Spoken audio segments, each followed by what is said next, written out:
राष्ट्रीय समुद्री दिवस 5 अप्रैल।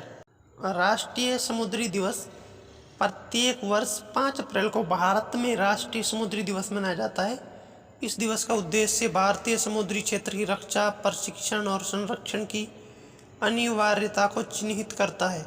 किसी देश के समग्र विकास और व्यापार को बढ़ाने के लिए सुरक्षित समुद्री क्षेत्र और मार्ग अत्यंत महत्वपूर्ण है। यह दिवस वर्ष 1964 से मनाया जा रहा है। भारत के समुद्री इतिहास में 5 अप्रैल का महत्व। 5 अप्रैल 1919 को Scindia steam navigation company limited का पहला भारतीय वाणिज्यिक जहाज SS लॉयल्टी मुंबई से लंदन के लिए रवाना हुआ था। यह तब की सबसे बड़ी शिपिंग कंपनी थी जिसका पूर्ण स्वामित्व भारतीयों के पास था। समुद्री व्यापार। देश में 7517 किलोमीटर लंबी तटरेखा है। भारत में दुनिया का 16वां सबसे बड़ा समुद्री उद्योग है। यहाँ 12 प्रमुख बंदरगाह और 205 अधिसूचित छोटे और मझोले बंदरगाह हैं। समुद्री सुरक्षा हेतु भारत के प्रयास। क्षेत्र में सभी के लिए एक सुरक्षा और विकास। सागर नीति। भारत की सागर नीति एक एकीकृत क्षेत्रीय ढांचा है जिसकी शुरुआत वर्ष 2015 में प्रधानमंत्री द्वारा मॉरिशस से हुई थी। इस नीति के आधारभूत स्तंभ है। नंबर 1, हिंद महासागर क्षेत्र IORI में एक सुरक्षा प्रदाता के रूप में भारत की भूमिका। नंबर 2, भारत IOR क्षेत्र में अपने समुद्री पड़ोसियों के साथ आर्थिक और सुरक्षा सहयोग को मजबूत करने और उनकी समुद्री सुरक्षा क्षमताओं को बढ़ाने के प्रयास जारी रखेगा। नंबर 3, IOR के भविष्य पर अधिक एकीकृत और सहयोगात्मक ध्यान इस क्षेत्र के सभी देशों के सतत विकास की संभावना को बढ़ाएगा। नंबर 4 है इसका IOR में शांति, स्थिरता और समुद्री की प्राथमिक जिम्मेदारी इस क्षेत्र में रहने वाले लोगों की होगी। समुद्री कानून पर संयुक्त राष्ट्रीय अभिसमय UNCLOS 1982 ये एक अंतर्राष्ट्रीय समझौता है जो समुद्री गतिविधियों के लिए कानूनी ढांचा स्थापित करता है। इसे समुद्र के नियम के रूप में भी जाना जाता है। भारत इसका समर्थक देश है।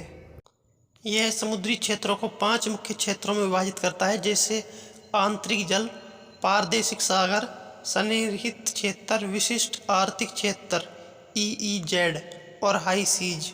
यह तटीय देशों और महासागरों को नेविगेट करने वाले वालों द्वारा अपतटीय शासन के लिए मजबूती प्रदान करता है।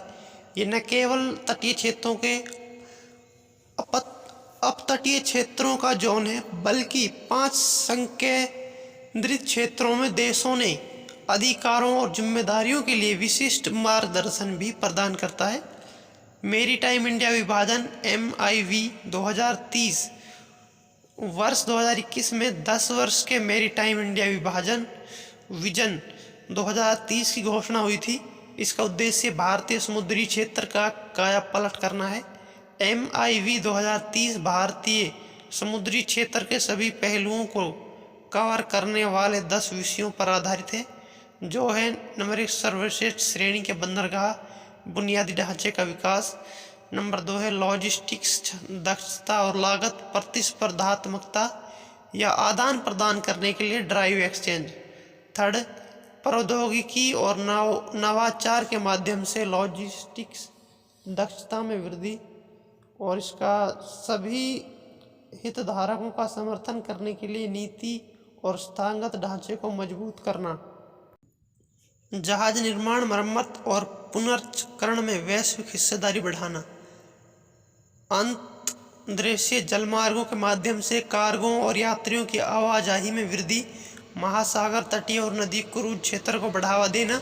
भारत के वैश्विक कद और समुद्री सहयोग को बढ़ाना। सुरक्षित, सतत और हरित समुद्री क्षेत्र में विश्व का नेतृत्व करना। विश्व स्तर की शिक्षा, अनुसंधान और प्रशिक्षण के साथ शीर्ष नेविगेशन राष्ट्र बनाना। अन्य तथ्य। इस दिवस पर अवार्ड ऑफ एक्सीलेंस भी दिया जाता है, जो भारतीय समुद्री क्षेत्र में विशिष्ट और असाधारण प्रदर्शन करने वाले व्यक्तियों को पहचानता और सम्मानित करता है। अंतर्राष्ट्रीय समुद्री संगठन समुद्री सुरक्षा और जहाज़ों से होने वाले प्रदूषण को नियंत्रित करने के लिए प्रतिबद्ध है। भारत वर्ष 1959 में इस संगठन का हिस्सा बना था।